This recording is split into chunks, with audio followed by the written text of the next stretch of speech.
It is a WrestleMania special on the Daily Wrestling News Show. Hit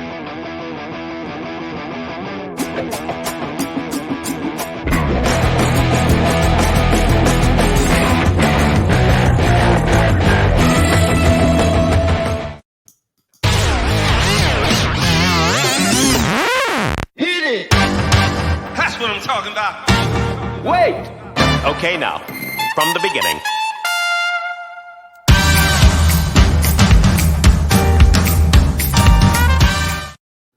This is a special edition of the Daily Wrestling News Show. We are powered by the Eastern Observer. My name is Ryan Joy, and I am coming to you from Minutes to Bell Time Studios on the beautiful Treasure Coast of the Sunshine State. I am joined by the man who chose WrestleMania 19 as one of his favorite WrestleManias, Karl. Al, I'm excited to talk about 19. Yeah, you were excited. You were just saying before we went on. It was like, oh, I got to get myself excited for this. Yeah, you got to work on the cold opens. But yeah, the intro, that got me excited. I got my Triple H jersey. I believe I was wearing this when I was watching WrestleMania 19 live way back in 2003. Get excited. I'm excited. Ready to roll. All right, well, I'm going to ring the bell, and we're going to get underway. WrestleMania question, the show. At the end, we're going to say whether or not we think it holds up, and I think I already know your answer, but let's go. Your WrestleMania question today is, why is this WrestleMania so important to you? It's stacked. It was completely stacked.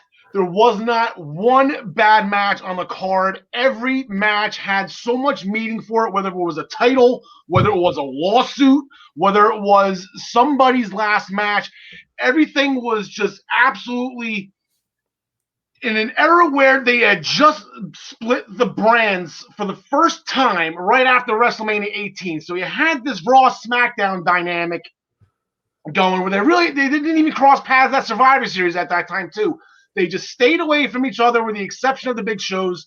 There wasn't anything interpromotional until WrestleMania 20 the following year. So everything was just, and we'll go through a card, match by match on the card. Everything, there was not a weak spot on the card.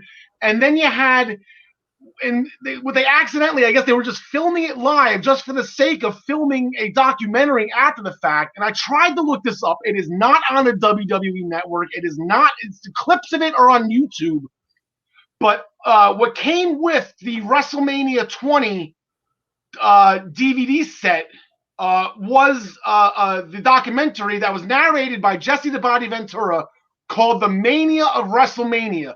And the complete just hell that was happening before and during that show, and the fact that it came off as great as it was, and I'm going to be referencing that on some of the matches, but everything that just led up to this, and like I said, there was injuries, people were hospitalized, it was just absolutely nuts, and it's just the fact that some of these matches are matches that should be talked about to this day, and I'm not sure if they are or not. They are by me because this show actually has the most matches on my WrestleMania Top 30 countdown.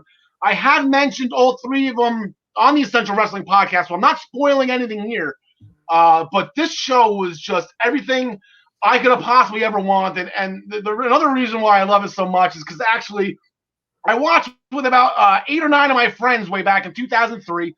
I had an apartment with my brother. I just graduated college. I was living, the single bachelor life. It was fun. It was great. And we did a little survivor pool with the card. And pretty much I didn't have the point system like PWP like I have now. So pretty much I took everybody's picks. And then it was like a survivor league or suicide pool in football where once you lose, you're out. And then you go to the last person survives. Who won? I won it. And I actually nailed the show. I went 9-0. I completely nailed this show. It was everything I wanted it to be. The following year at WrestleMania 20, I tried the same thing. I went 2-12 or 2-10. I got the Undertaker, right? That's how you start. You just check off the Undertaker. You got at least one. You bet Triple H, and if he wins, you work backwards from there. But this was just a lot of fun, a lot of great memories. It was a great era. It was a great Royal Rumble leading up to it. That, again, not many people talk about. I recently watched it with John Smith when the Royal Rumble was coming about. Like, you ever watched 2003? He's like, no. Like, oh my God.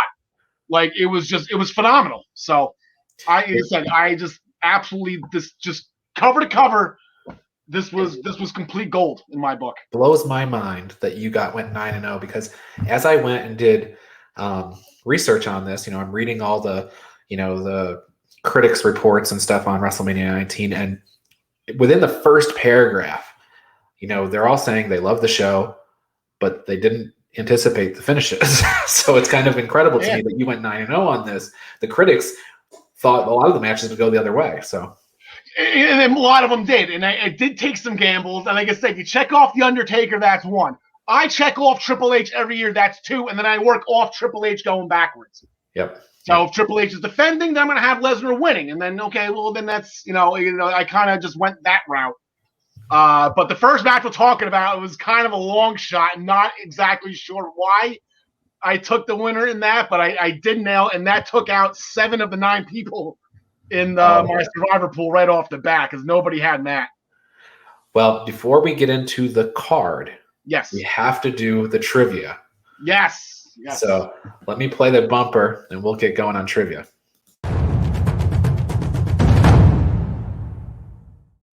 It's a WrestleMania special, but it's the standard rules. 5 questions, a simple majority correct gets you the win. If you win, you get the Goldberg-Oscar Award. If you lose, you get a Hawkins. So here we go. First question. There was only one person to have a backstage interview in all of WrestleMania 19. Who was it? If it's what I'm thinking of, and I make sure I watch it every single time before I rewatch this match. Nobody remembers Act 1. Nobody remembers Act 2. Everybody remembers Act 3, the climax, how the greatest rivalry in sports entertainment ends. It was The Rock. It was The Rock. I feel comfortable if you say the greatest rivalry in sports.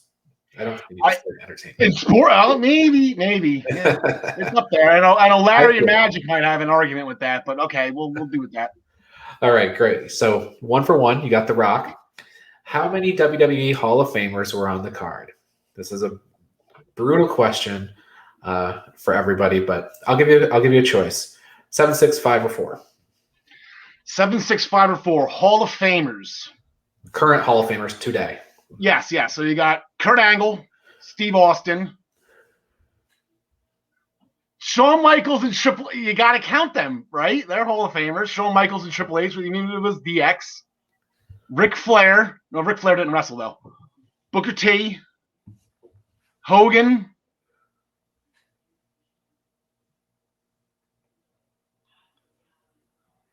Yeah, I'll go with 6. Steve Austin. I thought I said Austin. Okay. You did it at 7. Shawn Michaels. 6. Shawn Michaels, yeah, Steve I Austin, Austin, H, Kurt Angle, Booker T, and Hulk Hogan. I have Steve Austin written twice, so 6. Oh, there you go. So you got to write down Shawn Michaels twice, right? He's a 2-time Hall of Famer. He's only one. Well, then the answer is 8. There was there. Booker's a 2-timer too, right? Booker's a 2-timer. And also a 5-timer. And he's a 5-timer. Yeah, he didn't get 6 that night. Who accompanied Matt Hardy to the ring for the opening contest? Was it Lita, Jeff Hardy, Shannon Moore, or Christian? It was that little MFer, Shannon Moore, before he had the mohawk now that he has. Yes. He just came off WCW, the 3 count with him, Evan Courageous, and who became the Hurricane. It was Gregory Helms. Shane Helms. Sugar Shane Helms was his name. No, it wasn't. So your choices are Lita, Jeff Hardy, Shannon Moore, or Christian. Yeah, it was Shannon Moore. So it was. Yes, okay.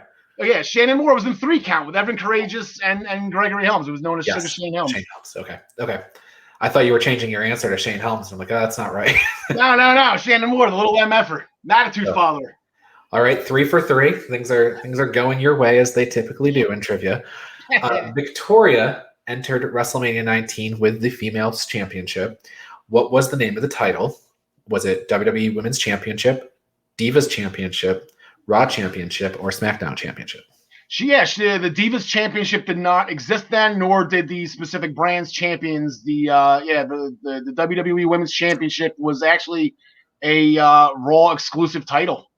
There you go. You are correct. WWE Women's Championship. Of course, she would not leave with it. We'll talk about that later. Hulk Hogan wrestled Vince McMahon in one of the key matches. Yes. What was the stipulation associated with the match?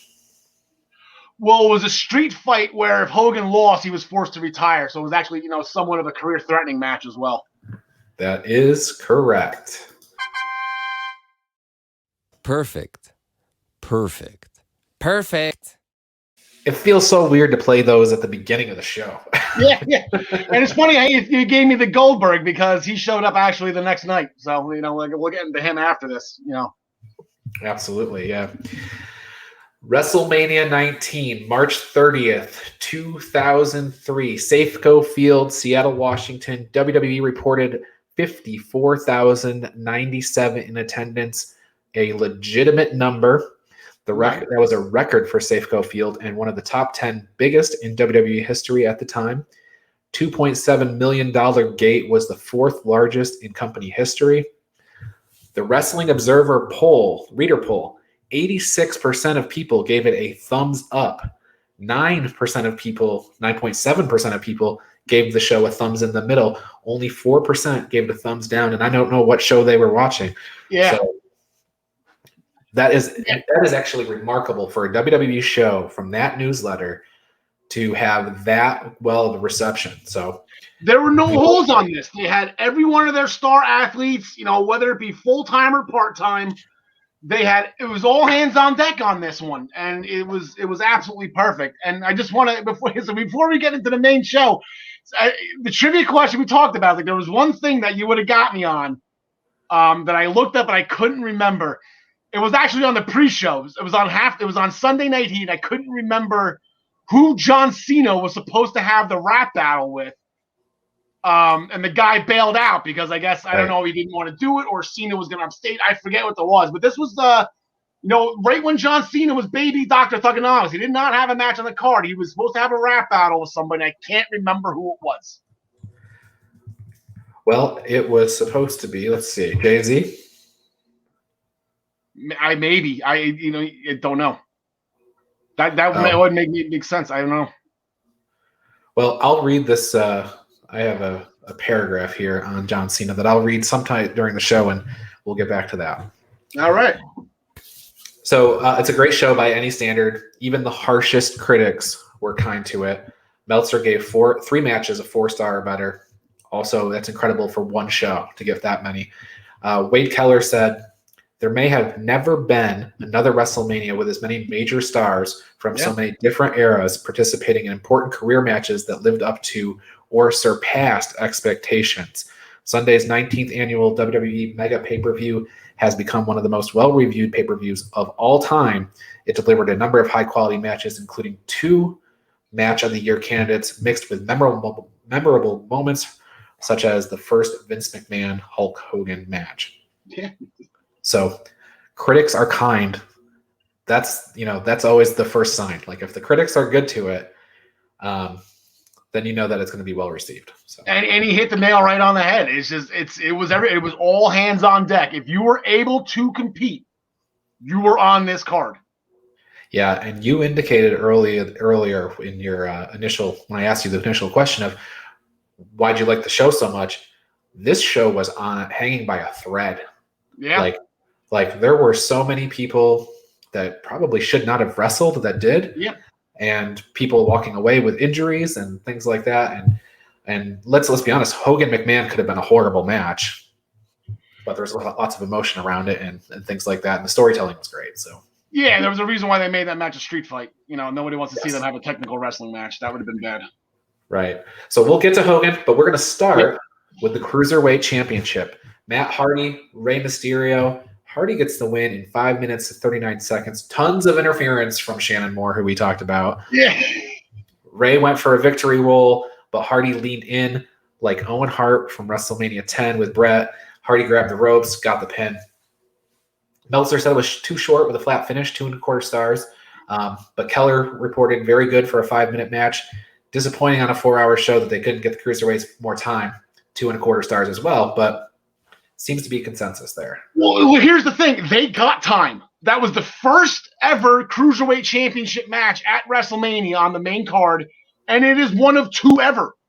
The next Yeah. one was at WrestleMania 20, and there has not been one since. Why? Because now we'll get in the conversation on why Neville and Austin Aries wasn't on the main show, but that's here nor there. But the fact that the Cruiserweight Championship, it finally got on the card, and a lot of that had to do with Rey Mysterio, even if he didn't win, because Ray came in, they built him, the jumping out the sky and REY and his song, and then he came out dressed as Daredevil, which was pretty cool. He always had a superhero kind of homage to his WrestleMania outfits. That was his first WrestleMania. He debuted fighting Kurt Angle at SummerSlam the year prior, so they came in guns a-blazing with Ray. So there was no reason to leave him or the Cruiserweight Championship off this card, even though in a losing effort. And like I said, Matt Hardy was coming. This whole V1 thing, John Smith's favorite, V1 Matt Hardy. The music was great. This was Matt's fourth WrestleMania, as we noticed. He often wonders how they did WrestleMania without him, which is always fun in his intros. He always had, Matt strongly dislikes mustard, and the whole thing when 2003, when computers first came in, and he needed to freaking, to download the internet. And, it was really great. Shannon Moore did a great job. And the fun thing is, I kind of watched the beginning of it just because I like Matt's music. He rated at 220. That's right. Back then the Cruiserweight title weight limit was 225, not 205. Yep, and I have in my notes here, I was actually going to bring that point up. 220 pounds is exactly 100 kilograms. So 100 kilograms is the standard overseas for the juniors and the heavies. And that makes sense. I don't know where 205 comes from. I don't know if in boxing or if UFC, if that is the actual cruiserweight limit. I don't know the weight classes. I mean, that stuff's fake anyway. I don't know if anybody watches that stuff.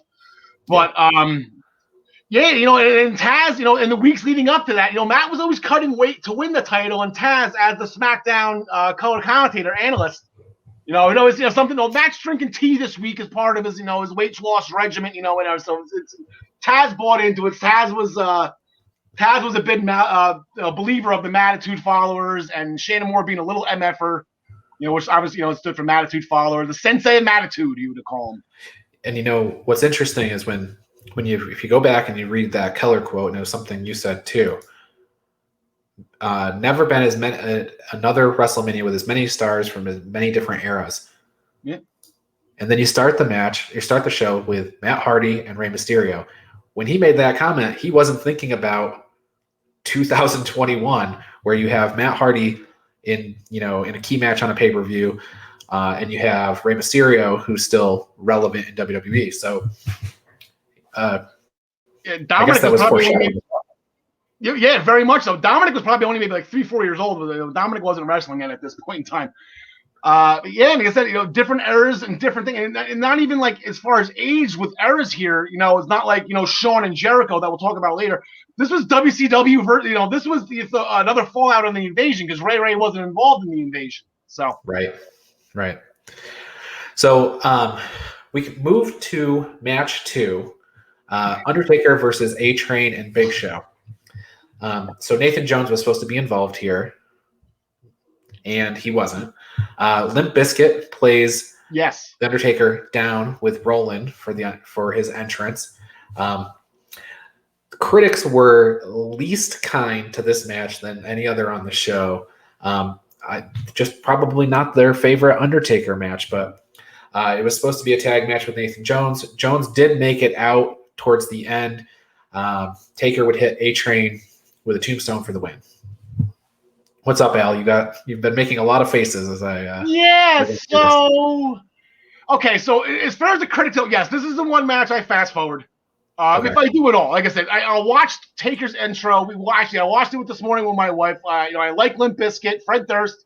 Keep rolling. It was I get goosebumps when he came out and he drove down. That was pretty cool. The flag flying in the background. But yeah, so. Was this a tag team match? Was this a handicap match? Is Undertaker's streak should have an asterisk next to it because blatant interference by Nathan Jones right in front of the referee? Yep. Twice, maybe we'll give him a pass on the first one because when he knocked out Big Show with that kick, Nathan Jones, that was in the aisle way. I could see how the referee would miss that, but he just hopped right in the ring and did a spin kick on A-Train, which led into the tombstone for the win. Referees right there. So, like, this wasn't a no disqualification match. This wasn't. You go on Wikipedia, you go on any official site. Undertaker wins a handicap match. Right?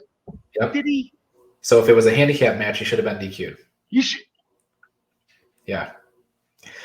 Man, that would really put a sour taste in people's mouth. Yeah, you kind of. Everyone just look past this one. Or, I'll nitpick here, but you know what? Just whatever.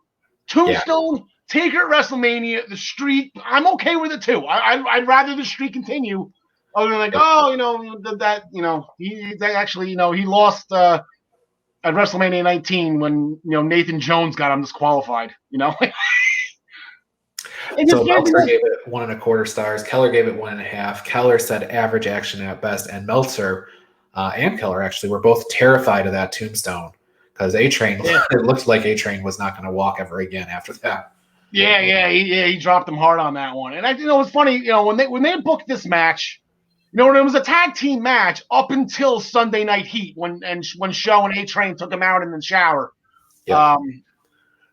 And I was upset by that. I'm like, oh my man, Taker, like all these years now, this was what this was his 11th, I believe. Because I remember Flair at 18, he threw up the 10 after he beat Flair for 10-0. So this was win number 10 years. Like they're gonna put him in a tag team match now. Like this is not gonna be right. And then all of a sudden, okay, perfect handicap match. 1-on-2.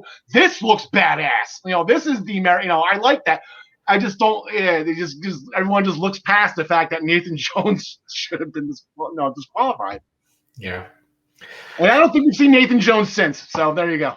Yeah, exactly. I mean, in no high profile situation have we ever seen Nathan Jones again. Trivia question: what was his nickname? I don't know. The Colossus of Baga Road or something like that. Okay. I had a friend in high school named Nathan Jones. You're really nice. So interestingly, this next match, Trish Stratus gets a win over Victoria, who was the WWE Women's Champion, and Jazz in 7-17. She's the new Women's Champion. Meltzer and Keller both point to this match as like, this is the point where this Mania starts to go. Yep. And it's like, they had some complaints about the Hardy match being too short. They had some complaints about the Undertaker match being average action at best. But here they say, specifically Meltzer says, Stratus deserves some sort of an award for someone who easily could have made it as eye candy, worked her way through some bad matches, and is a ton better worker than anyone could have ever imagined her being 18 months ago. Great match. All right, yeah, a couple things about this match. First of all, thank you, Uncle Dave, for finally being positive about something. Thank you very much. Trish has come a very long way since running around with Test and Albert way back when she first came in. Not to mention, I think it was about 2 years prior, that whole thing with it was a 2001 Rumble when Hunter and Angle, they were doing a little heel-on-heel action for the title, and Trish was like in with like dating Vince McMahon while Linda was in a coma or something. Yes. Like Vince would make out with Trish right in front of Linda, which was really, really awkward. So she's come a very long way. He's 100% correct. She worked her ass off. And this match specifically, it actually, on my top 30 list, this was the first one on this show. It actually came in at number 23, on my top 30 favorite WrestleMania matches. And it's the only women's match on this list. Wow. This match dropped my jaw when I watched it live. I'm like, oh my God. Like this is what women's wrestling is. Jazz, I believe JR said it when Jazz was walking down the aisle. Like, I mean this as the biggest compliment ever. She's got that young Mike Tyson swagger. And I couldn't agree more to that. Victoria, this was the first of 2 WrestleManias in a row where she walked the aisle as champion. She also walked down the aisle at WrestleMania 20 as champion as well. So she is a very well-accomplished wrestler. And we just saw her. She had a nice little fun appearance in the Royal Rumble this past January. So it was fun to see her again. I loved the crazy Victoria, and she had the music that actually is. She had some kind of a real-life – it was a real song that she used that I believe that the network I guess Vince didn't want to pay for it. Kind of like when if you watch WrestleMania 19 on the network, it wasn't Voodoo Child that played Hogan down the ring. So it's the same as Victoria. And she had Steven Richards, who was, great comic relief as Stevie does. And yeah, Trish got the win this year. She got jobbed bad at WrestleMania 18 in her home crowd of Toronto. She for whatever reason, they didn't give her the belt that night. But she regained it, and like I said, I had nothing. Like, this was jaw-dropping.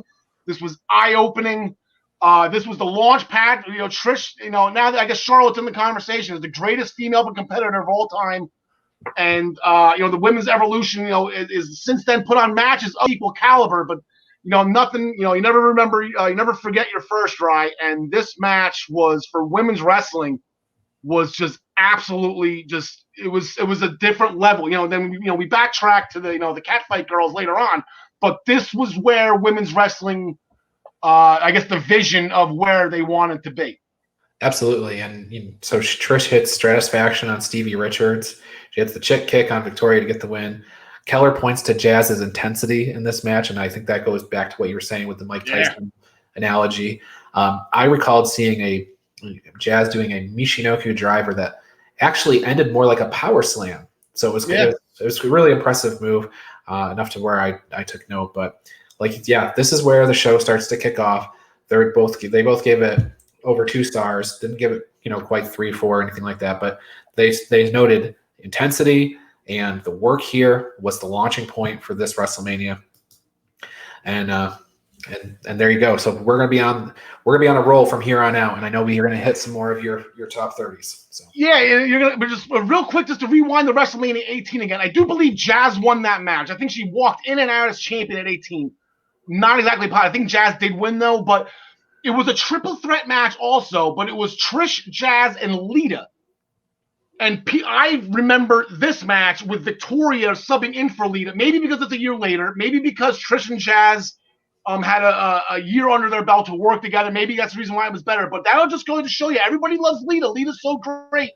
And Victoria was the upgrade in that match from 18. Yep. Yeah, Victoria is amazing. She does not get her due.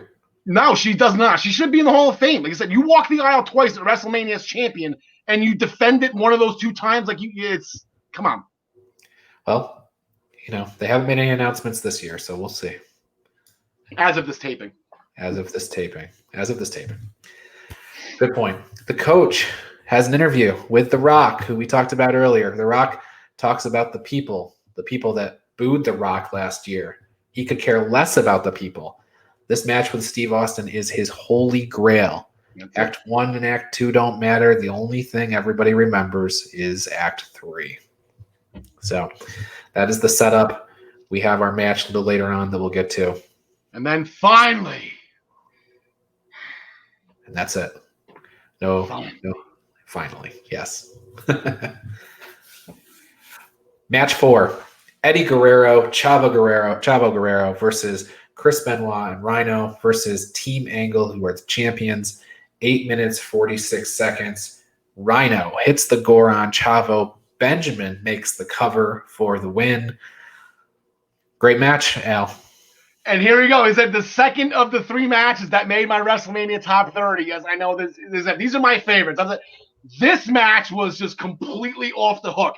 So this match came in at number 28. It's closer to 30 than it is to 1, obviously. But Team Angle, I believe the story was Team Angle was a gift from Paul Heyman to Kurt Angle. 2 collegiate wrestlers, all-American wrestlers in college. They were in the company. I believe they showed up in December or January, maybe a little bit after the Rumble, because I don't remember them in the Benoit match at the Rumble. They won the tag titles within the month at the February at No Way Out, and now they walk the aisle at WrestleMania, beat Los Guerreros, and then they beat Benoit and Rhino. A random team of Benoit and Rhino, which is fine. There's some ECW ties there. Both guys actually sat in a luxury suite at WrestleMania 18 in neck braces. They actually both missed WrestleMania 18 due to neck surgery. And it was just completely nonstop. It was completely not how do you a young Shelton and Charlie, against 4 extremely seasoned veteran technical wrestlers. And I'm gonna say, yeah, Rhino's in that conversation. Rhino's power, but Rhino can, he can throw on a technical match if he needs to. And it was the SmackDown tag titles. It was a SmackDown match. The Raw tag titles got bounced to the pre-show, so these were the only tag titles defended on the actual show. And yeah, Team Angle snuck out the win. They were, like I said, within 2 months of being in the company. No one's ever heard of them. Whatever, I guess they were training in OVW, but they just came up out of completely nowhere, won the titles, then walked down the aisle to Kurt Angle's music, which was great, and then defended them, and then they walked back, and it was absolutely incredible. Absolutely incredible. Yeah. Great match. Like I said, we're coming off the momentum of that women's triple threat match. We've got a tag triple threat match. Meltzer gave the match 3 stars, only because it was a little quick, and he thought that it could have gone a little bit longer. Seemed to be getting going when they went to the finish. This was a quote from the Observer, but still 3 stars. This is the way a match or a card needs to go, right? You have your 2 1/4, 2 3/4 star, and then you have your 3 star. Then you start getting into the heaters, and that's kind of where we're going. This was more of like the New Japan style, the crescendo. Yeah. They go from, not want to say the worst, because I don't want to put Ray and Matt in that category, but like you go, you rank them 9 through 1, and you start when you go forward. That's what New Japan does, it seems like to me. Mm-hmm. And this was that crescendo. And like I said, that is the fact that we're calling Rey Mysterio and Matt Hardy 1. And I mean, it says something about that card, but that's just not a knock at all at either Ray or Matt or the Cruiserweight Championship. Or this tag match. Or this tag match either. But then if you throw this tag match, and this is, now you got the big 5 in front of you. You got the 4 main events, and then the next match that we're going to talk about, which was, oh my God, the first time in 4 years. Yes. Yeah. And so one final thing on that, I was watching and I noted Chris Benoit did what I have to describe as a pop-up crossface, because he popped Guerrero up in the air, and then as he come down, he grabbed him straight into the crossface and into the mat. So these guys, incredibly talented individuals. So and they're all close. I mean, other than Haas and Benjamin, Benoit, Eddie, Chavo, and I'm sure they're all ECW guys too. It's like they all know, they all have the chemistry. This was just a perfect pairing, and then you throw 2 young guys with collegiate athletic backgrounds who can obviously go. It's tough. You want to, people kind of knock the train wreck, the 3-team, 4-team matches every once in a while, because, there's just too much going on. But when you get the right blend, like, oh my God. Right. And this was a good blend. Yeah. Next matchup is Shawn Michaels versus Chris Jericho. This is one of the Jericho career matches. This is the one. In fact, if you were probably to ask 30 people, 100 people, what's the best Chris Jericho match ever, I bet you 70 of them were going to say Shawn Michaels from Jericho versus at WrestleMania 19. So, yeah, and to me, that's arguable. I mean, I guess wrestling wise, I'll give it this. Like this is up there. It's not one of my favorites. I mean, I got a lot of Jericho favorites, but for Shawn Michaels, this is it for me. Like I don't dislike Shawn Michaels. I really like Shawn Michaels. I appreciate Shawn Michaels. Not a fan. Like I'll watch his stuff once. I'm being awe of it. Like, oh my God, I'm not gonna go back and rewatch it. This one I'll go back and rewatch though. Maybe because it's more of Jericho, but it was just absolutely great. I spent my whole entire life trying to be the next Shawn Michaels, and right now I'm concentrating on being the first Chris Jericho. There you go. It struck me in here that Jim Ross was already referring to Fozzy. So here we are all these years ago, and Fozzy is relevant back then. And at one point in the match, Jericho starts to tune up the band in the corner. He adds a little shuffle to the jam prior to hitting Michaels with the sweet chin music. Michaels would kick out of that, but that just goes to Jericho's showmanship. What can I do to copy him, but add a little Jericho flair to it. Yeah, and then we got the come on, baby. He did that. He brought out all the old Jericho stuff, and then like I said, it was, and it just never stopped from there. Like how many? I believe Shawn Michaels and Chris Jericho, from the research I had to do with the all-time World Cup articles that I wrote, this was feud of the decade in the 2000s. Oh. From what they did in this match and then what they did later on like 2007, 8, like in that era. This was the feud of the decade. So like this was given the proper credentials. This match was given its proper due. And like I said, this was Shawn's first Mania back since 14. So 15, 16, 17, 8. Yeah. So it's been 5 years since we've seen Shawn Michaels. He just came back at SummerSlam with that hard-hitting feud all the way through the Rumble with Triple H. Or not through the Rumble, but through SummerSlam, Survivor Series with Triple H. And eventually it broke off to him and Jericho. That started right before the Rumble, which was absolutely great. I don't know if you remember the 2003 Rumble. Shawn Michaels, I guess he lost a match on Raw where he had to be the number one entrant in the Royal Rumble.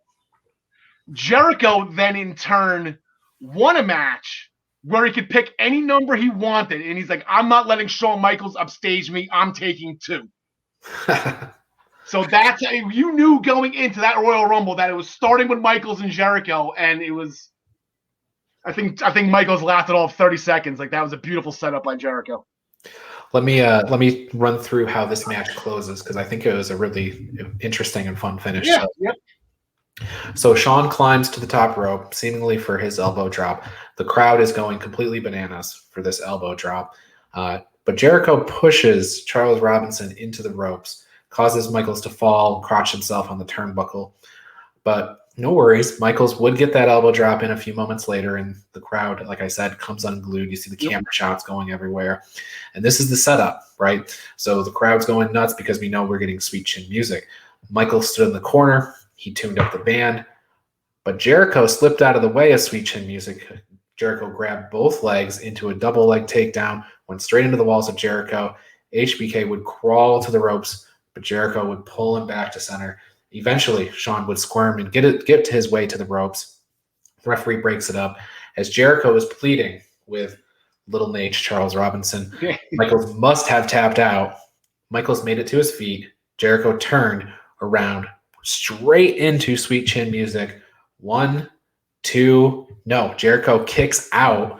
Yeah. And now Michaels attempts the Irish whip into the corner. Jericho reverses. We see that patented Shawn Michaels in the corner flip around thing. Michaels comes back out of the corner, does a creative roll up. 1, 2, 3, gets the win.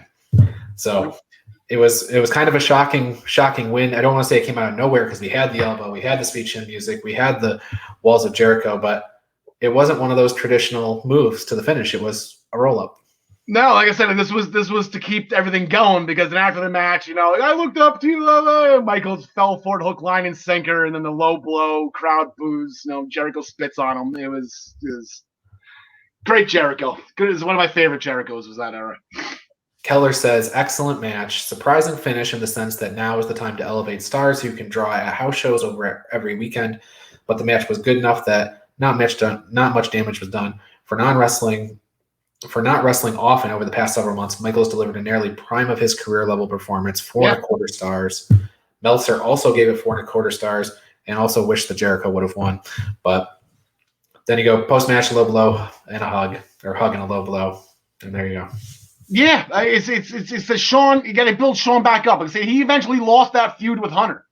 Yeah, and then he got embarrassed at the Royal Rumble. It seemed like like I said, a loss like that is not detriment to Jericho. Jericho, he was undisputed champion. He walked the aisles with both belts, at WrestleMania 18. So it's not like Jericho can, he can take a loss to a complete legend in his first WrestleMania back. There was some logic with that, and it's all good, whatever. Right? 4.25 star match, great match. People always, when people think of 19, I know they're probably going to think firstly of some of the matches that come later, but this is one of them.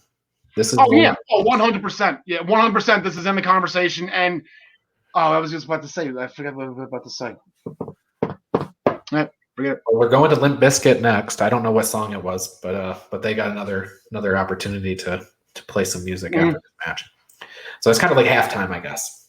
Yeah, well, this setup, you got the undercard was done.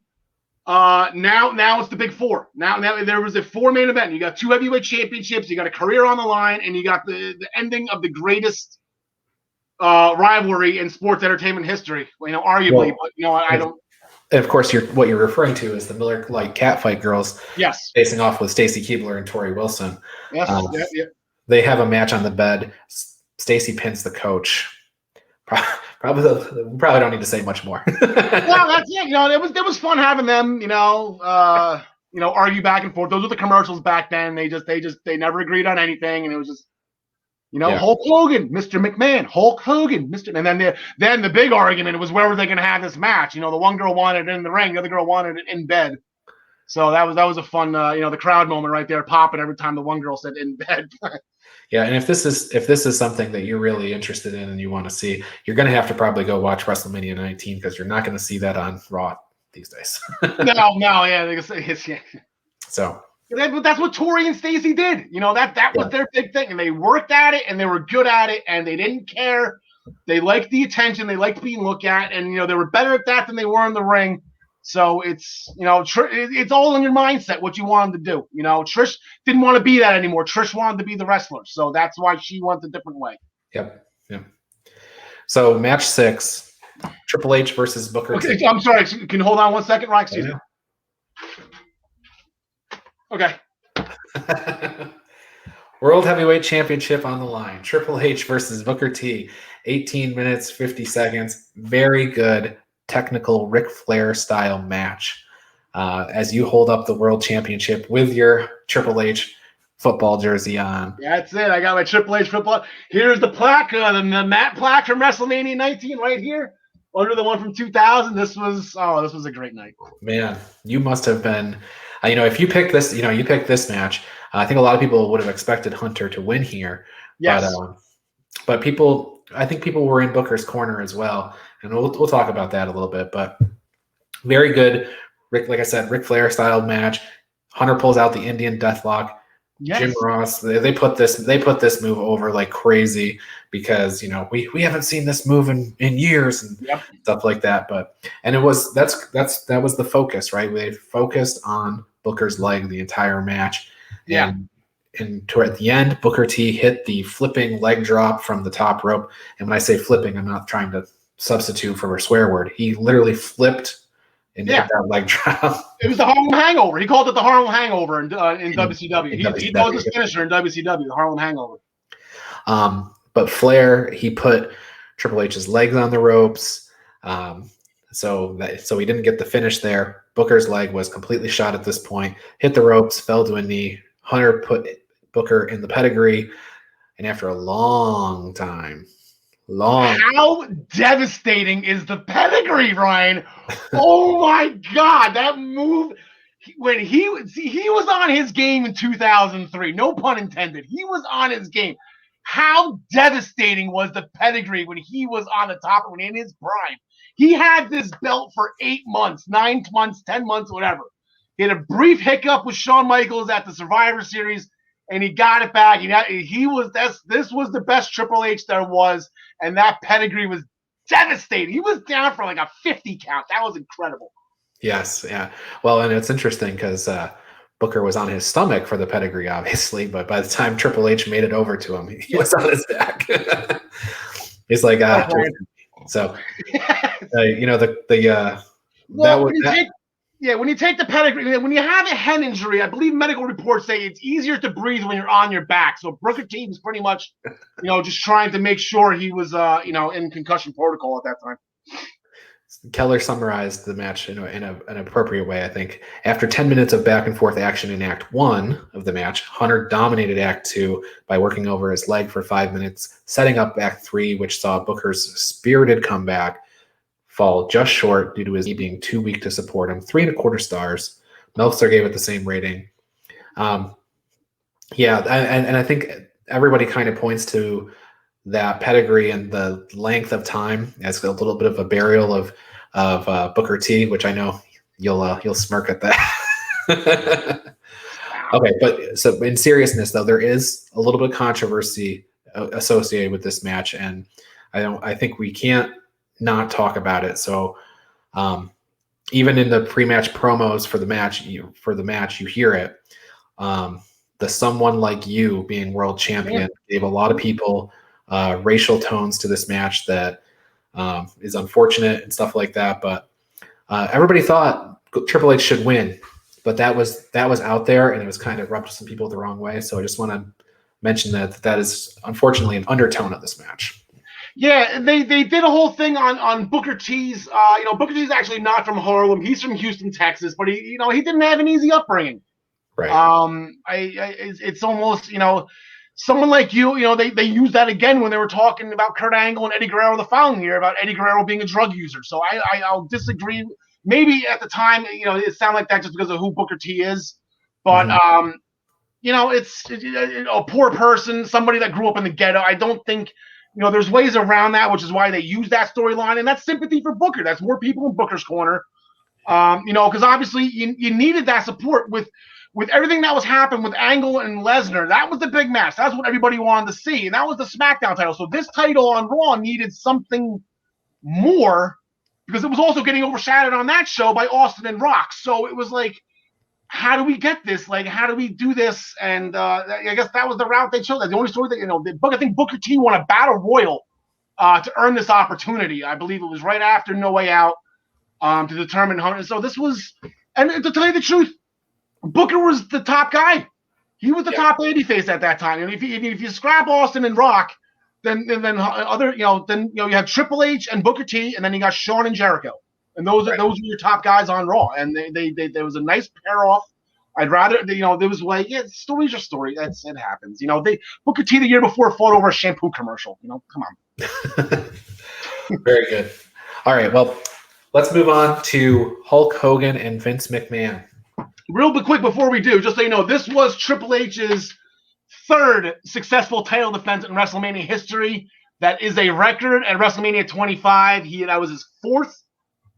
So he is the all-time record holder with that, along with most losses in WrestleMania history. Well, there you go. Well, it's on the subject of that's what the whole theme of the show is WrestleMania. But who is responsible for WrestleMania? Who is responsible for Hulkamania? Who is responsible for the WWE as we know it? Is it Vince McMahon or is it Hulk Hogan? Those are the questions we sought to answer with the next match. And if Hogan loses, as talked about in trivia, then he would have to retire. Yeah, and this was the big argument with the catfight girls at the beginning of the show. I mean, everybody was talking about this. Yeah, this match got the most promotion of any other match on the card. Vince McMahon. What's that? It got the cover of the DVD. It got the cover. I mean, this was. I created you, and you turned your back on me. I created Hulkamania, and I'm going to kill it. He was so bitter about Hogan, testifying against him in federal court. Hogan said Vince better train, better say his prayers, better eat his vitamins. It's a really interesting situation because Hogan did indeed testify against him in federal court. So it's real life playing out here a little bit, and this was a brutal match, very brutal match. Yeah, chair shots to the head. Both guys cut each other. A good flow of the Crimson Mask. Fun, just out of nowhere, random appearance from Roddy Piper.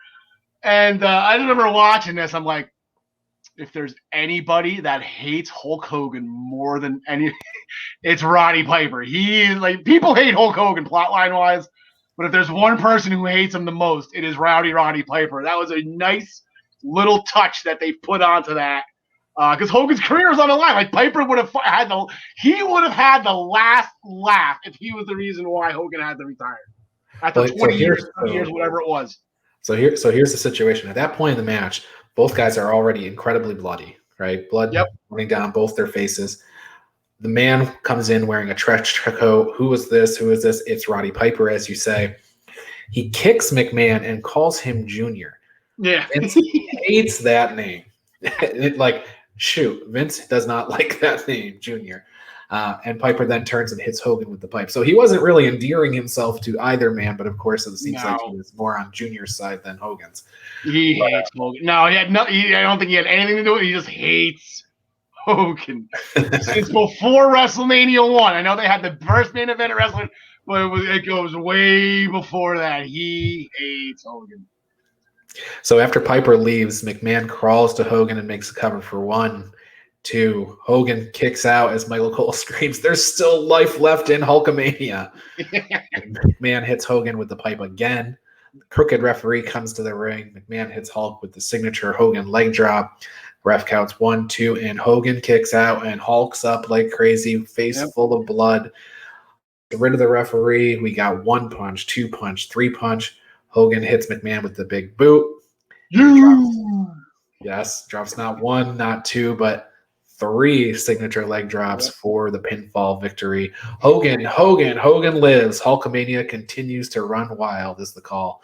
And then Hogan poses to forgettable music. It's not his Jimi Hendrix style. It's not his Real American. Yeah, they didn't want to pay whoever owns the right to Voodoo Child, I guess, to be on the DVD. It's Voodoo Child. On the DVD that I have, I have everything in storage right now. I couldn't watch the DVD. Like, at least they made it onto the DVD.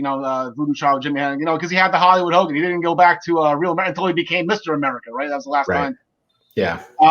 Yeah, but 2 things real quick off the top of my head. I believe that the referee was Sylvain Grenier. That was McMahon's crooked referee, was Sylvain. From Montreal. Yes. And then just got to reminisce to the point. I probably should have said this first before Piper grabbed the lead pipe. When Vince grabbed the lead pipe under the ring, and he came up, and it's just the blood. It was like that. Like that picture just needs to be. Like Vince McMahon, that's the devil picture of Vince McMahon. Like that is just the summed up that character and who he was as the evil boy. And people just saying WWE, even Tommy Dreamer said it one time, yeah, you can change your soul. That's why, because he's the devil with the freaking, it was a great shot. And you knew it was coming. The cameraman was right on the other side, right on the left. So everything was just matte level. It was very well done. Meltzer gave it 3 stars and said it was great because of who it was and the show it was on. Keller said, "I don't think there was even one traditional bump in the match, and they wrestled like 49 and 58-year-olds, but the blood and storytelling abilities of Hogan and Vince carried the match, not to mention sheer inspired effort. The Piper twist was a good touch considering his history dating back 18 years to the original 2 3/4 stars from him." So, they're not going to rate it as like a masterpiece ring classic, but the drama was there. No, it was never supposed to be a master. No, that's not what it was. That's why they made it a street fight. Yep. Like, if this was just a normal match, who wants to see that? No, I want to see chair shots to the head. I want to see Vince jumping off a ladder, dropping a leg onto Hulk Hogan through the Spanish announce table. It's just. You have to also mention, okay, Shane McMahon comes to the ring. Hogan holds the ropes open for him. Shane gets in there and check on his dad.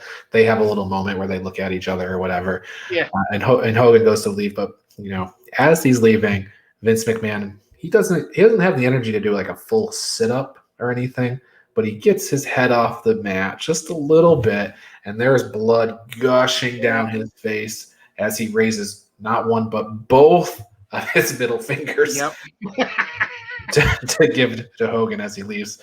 So it's like, I guess we have to acknowledge Hogan won the match, but McMahon's not going to admit sheer defeat in this. So no, he didn't. McMahon. He ended up winning the whole feud anyway, right? He unmasked Mr. America a couple months later. Yeah. So we move on. Match number 8, Steve Austin versus The Rock, Act 3. Tons of backstory around this match. You can hear Stone Cold on his own podcast talk about it.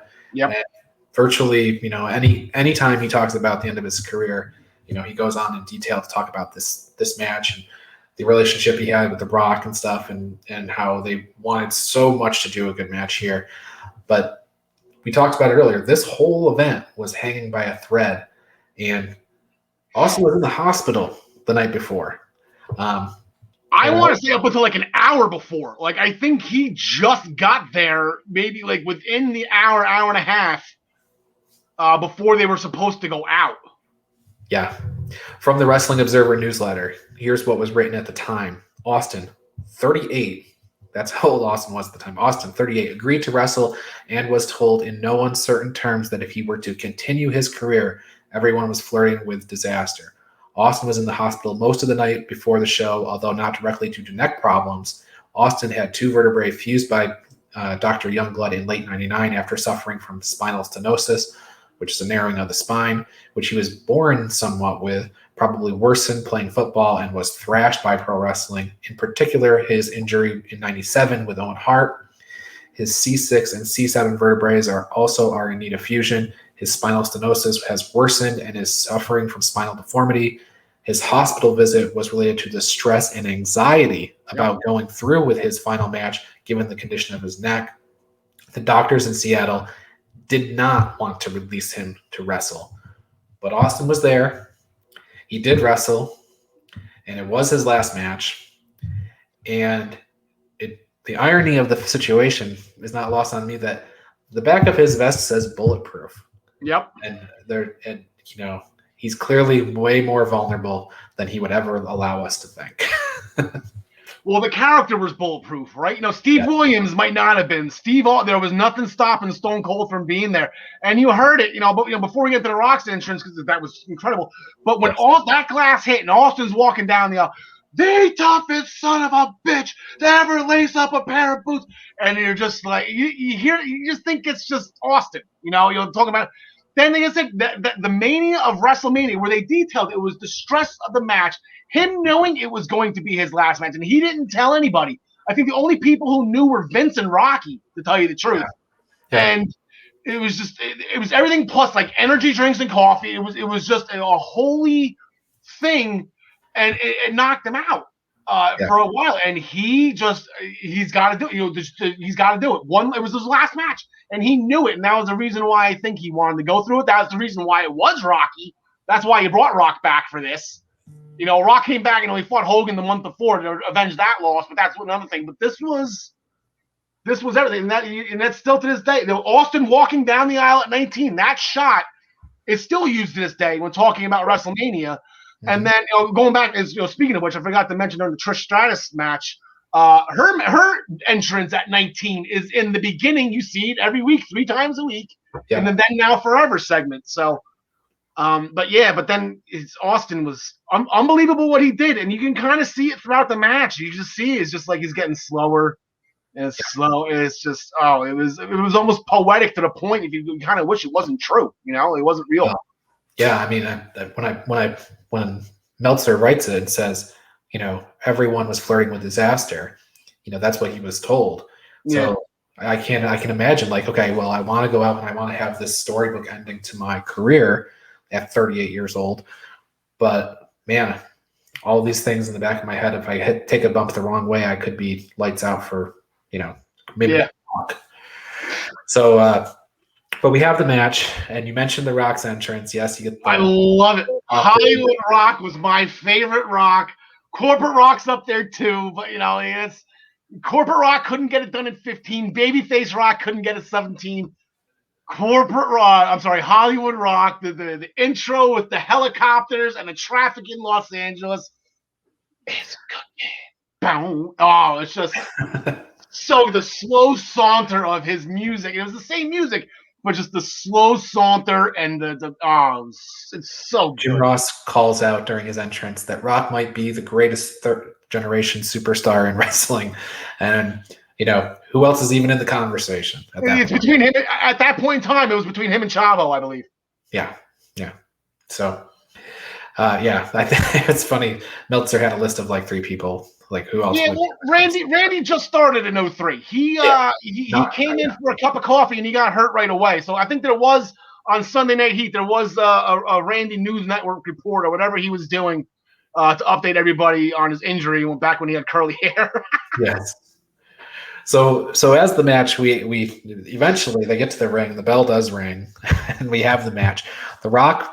He puts on Steve Austin's vest, and he's strutting around with that.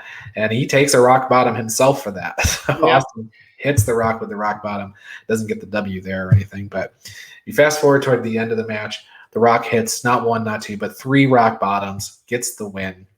And then Austin remained on the mat, staring at the lights for a long time. The Rock poses in all 4 corners, goes and says hello to his mom and his family.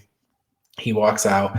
Eventually, Austin does get up. He walks to the back to his own music, raises his 1-finger salute, much like Vince McMahon in the previous match, except it was more of a term of endearment coming from Steve Austin and before he leaves. So It's 4 stars from both Meltzer and Keller. Keller says Austin, whose days as a full-time headliner are over due to his neck condition, delivered a smart, veteran performance. He wrestled with his limitations without making it obvious that he had any limitations. Rock was a total pro, putting on another clinic of how to wrestle main event style without causing great harm to his opponent, to him or his opponent's body. So you don't get much better praise than that. You can't. In my opinion, this was the best of the 3. Not that either of the other 2 from 15 and 17 were bad matches. They were both, at the time, they were both the big stories. With Austin trying to beat Corporate Rock and Vince McMahon at 15, and then Austin winning the Rumble, and then the face versus face. Eventually, the heel turn by Austin at 17. This was the best of the 3. It had nothing to do with Rocky winning. Everything was just, there was no title on the line. It was perfect. And that the first 2 rock bottoms he hit in motion. Like he ducked one, grabbed them, dropped, and Austin kicked out. That last rock bottom, he got him up, and he just turned, and he just held him there. Like you just like, oh my God, this is the nail in the coffin right here. And he picked him up and drilled him harder than I've seen anybody take that move. And I was like, oh my God, and that was it. And then, like I said, before he hit the turnbuckles, he had he had the little piece, the I love you. I believe in the Mania of WrestleMania, they asked him, what did you tell Austin? Because Rock was jaw jacking on him. Maybe he looked like he was talking trash, but he's like, that was for me and Steve. Sum it up recently. I love him. And that was it. And thank you. Mm-hmm. And it was a lot longer than that. Instead of Hebner trying to eavesdrop on it, and Rock pushed him away. I thought that was fun. But then, like I said, I picked Rocky to win this just because there's no title on the line. It just seemed like, okay, well, Rock can get this, and it's not going to be a problem. nobody had any idea this was Austin's last match, honestly. So I just figured, Hollywood Rock, he's on fire right now. He's got the movies. It was just too perfect for Rock to not win. So I just that's the only reason why I picked Rocky. There's no title on the line, so why not pick The Rock? And and that was it. That was still to this day. That was the last match Steve Austin wrestled. The next night on Raw, Rocky's finally, I've done everything. And then Goldberg came out. Said, Rock, you're next. And then I believe he dropped him at Backlash, and that was it for Hollywood Rock. And we'll just all erase that from our memory if we can. Yeah. I like Goldberg's run in 2004, 3 and 4. Fair enough. So we say goodbye to Steve Austin here. Now he makes margaritas and does the Broken Skull sessions and straight up Steve Austin. He's got a podcast. He's got great beer. Yeah, and I've had it. I'm not crazy about it. I'm trying to put him over. I've never had it. I'm trying to put him over. I think I have one here someplace. But anyway, we move into Kurt Angle versus Brock Lesnar in the main event. A lot of, I guess, the knowledge going into WrestleMania weekend is that the McMahon-Hogan match was going to go on last, and somebody got to McMahon and got him to switch it to put this match on last instead. So good thing he did, but this is another situation. You said this Mania was hanging by a thread because Kurt Angle was not in good shape going into this. He needed surgery. It was potentially a year-long rehabilitation period after the surgery. They did find just before this match, he had a doctor's appointment where they determined instead of fusing the spine together, that they were going to just take out the bone spurs, and that would allow him to come back in 3 months. Yeah. So that's ultimately what they ended up doing. But Kurt Angle was not in good shape here. He was really not. But you never, I would challenge anybody to find a moment in this match where you knew it. Kurt Angle, the determination and just his will to put on the best performance of his career was there in this match. And, and we all reaped the benefit of that. Yeah. He said that the Mania WrestleMania is the Austin thing you didn't know about. Kurt Angle got leaked. Yeah, everyone knows it. We all knew, by the time the Rumble was happening, okay, this year's WrestleMania is going to be Angle Lesnar, and that's what everybody's been wanting to see. Lesnar just turned face at Survivor Series after getting screwed over, lost the title because of Paul Heyman, the Big Show. won the Royal Rumble. Angle with an amazing match with Chris Benoit at the Rumble that not many people talk about. You knew it was happening. You knew, and then all of a sudden, like, this neck thing's coming out, and it got leaked out. Everyone's like, "Oh my God, Angle!" Like, okay, so we all knew Lesnar was winning too, but like, how hurt is Kurt? And then all of a sudden, the SmackDown before WrestleMania, they had a WWE Championship match. Like, oh my God! Like, I remember watching that live. Like, Angle really can't go. Like, he is that hurt. Like, they're dropping the title now, so that Lesnar, I guess, as some kind of opponent. Who knows what they're going to do at WrestleMania? And it was the Angle switcheroo. Like, Vince put one over on us, and Kurt put one over on us. He switched with his brother Eric. Yeah. And then he ended up pinning Lesnar and retaining the championship. So it was a fun little, poke at us, like, well, this is what you get for, following, leaks, I guess kind of deal, But I remember it was heart-wrenching. I'm like, oh my God, like, Kurt can't go to WrestleMania. Like, this is actually making him drop the title now. So, I got fooled on that one. Good on Vince, good on the writers. And yeah, you watch that DVD, like, this was all known going into it. It was well documented about, how, and they're interviewing Brock. Like, Brock's this young guy. This is his first WrestleMania. He's less than a year in the company. And he's like, I am so nervous. And it's not even the fact that he's wrestling in the main event at 20, whatever he was. He's like, I really have to be careful with Kurt right now, or I can do some serious thing. Like, he was more nervous and more focused on making sure that Kurt Angle didn't get seriously hurt or hurt more than he already was. He forgot to protect himself, ironically. Yeah, exactly. Exactly. But when you look at this match, Keller reported that Kurt Angle guided Brock Lesnar to the best match of his career thus far, which, like you mentioned, wasn't very long, but 21-minute match of the year candidate. Let's get into it here. So you mentioned Lesnar main events his first WrestleMania. It's a 21-minute match. Angle slam, Lesnar kicks out. F5, Angle kicks out. Ankle lock, Lesnar gets to the ropes. Kurt goes for another Angle slam, but Lesnar slips out and hits an F5. And this is where things got scary. Yeah. This is what you've been referring to. Lesnar doesn't go for the pin. He has a sheepish, maybe devious smile come over his face. He crawls to the corner, climbs the ropes. Now, Angle is 3/4 of the way across the ring. Too far for even a frog splash or anything like that. But Brock goes for a shooting star press, which happens to be the move that actually got him noticed as a top talent to begin with. And it was also the same move that they forced him to retire because of how dangerous it was for him to do it. And it should have stayed retired because all 290 pounds of Lesnar landed on his face. Yep. Eventually, Lesnar came to after hitting that taking that shooting star press in the face. He hit an F5, got the W, became the new champion. But that shooting star, that's something that also you see whenever you see the don't try this at home stuff. You see that shooting star press. Yeah, it's you watch it.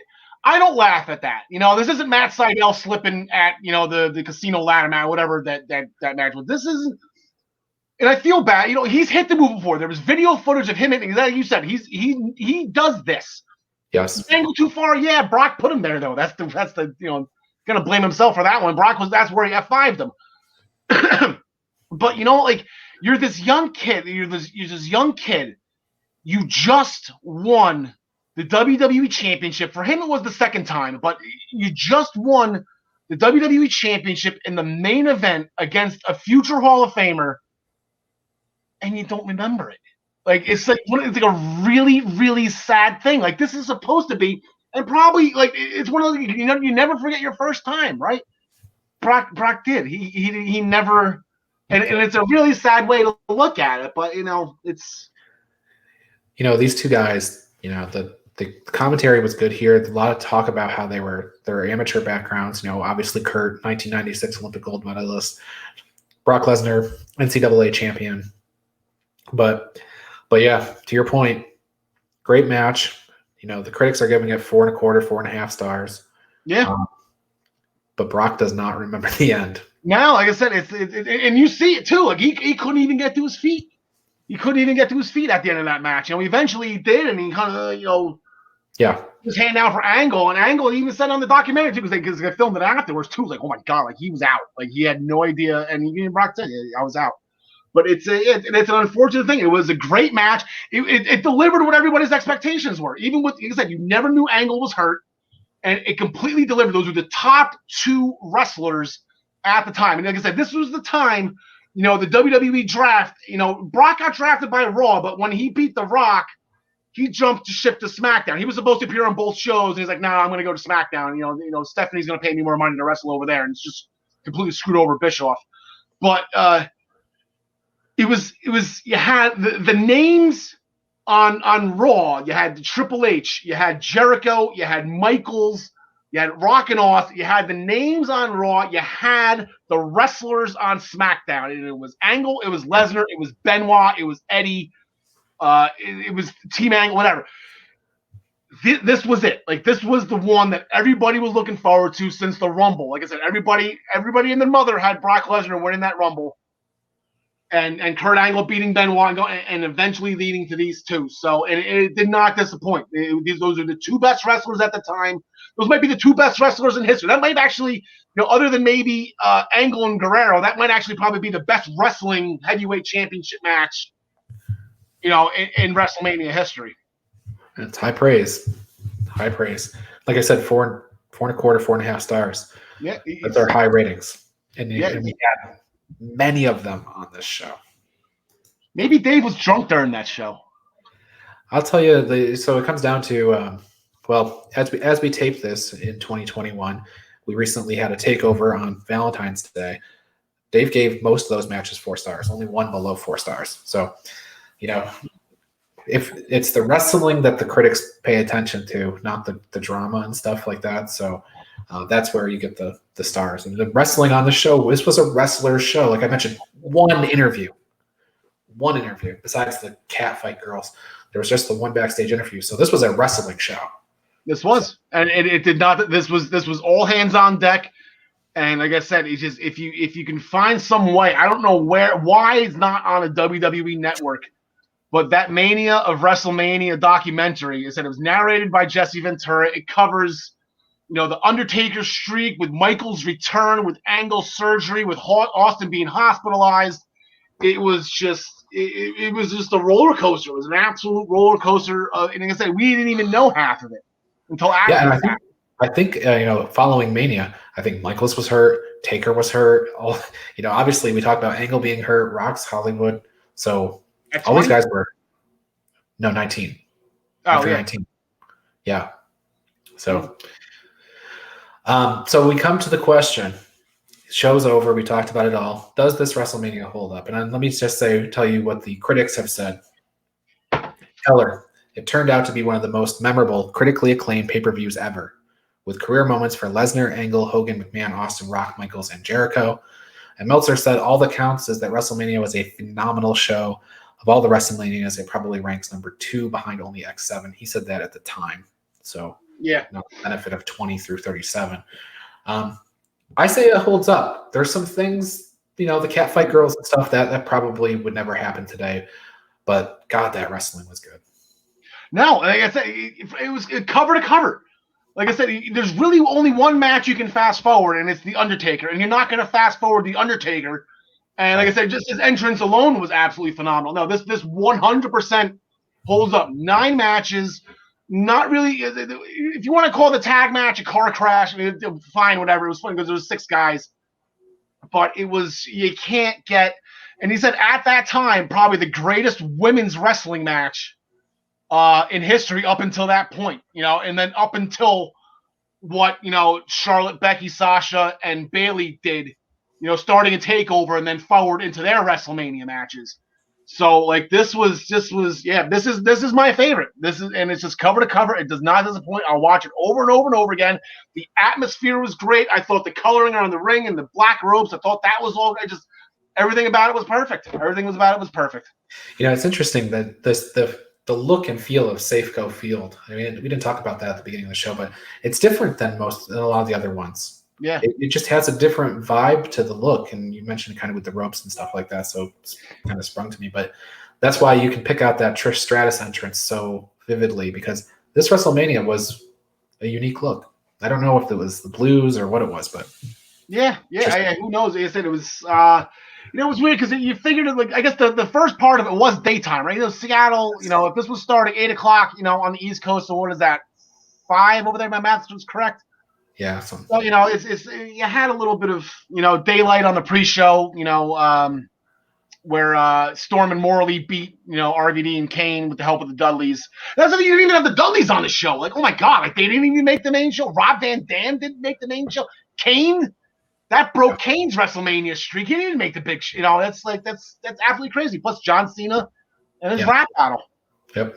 So, all right. Well, let me tell people about a few things before we get out of here. Primetime Rundown. Join Joey Jarzenka, Ian Schreier, and Robert Luca on Friday nights for the Primetime Rundown. We take you through the world of sports, and our show kicks off at 6 p.m. on the Eastern Observer. We also have the Essential Wrestling Podcast that Al hosts. I'm there, John DeConnie's there, Gary Mahaffey, John Smith. We take you through the week of updates and highlights in the world of wrestling. Coverage begins at 6 p.m. each and every Tuesday on the Eastern Observer. And the Daily Wrestling News Show, this show, is every day, Monday through Thursday at 10 a.m. So definitely tune in to all of these great shows. Al, any final words on WrestleMania 19 before we go? No, I would. This is up there for me. This is number one for me. Absolutely love this show. What I will do though, as we're going off air, we'll get to the close up. Right now, we're moving. We'll get the close up right there. That's the Matt plaque that we have. That's Hunter and the deadliest pedigree of all time. Booker T still feels it to this day. He's still down. Well, thank you, everybody. That's been our show for the day. Definitely catch us for our live shows every day and more of these WrestleMania shows. So until then, it's been a lot of fun talking about WrestleMania 19, and we'll see you next time.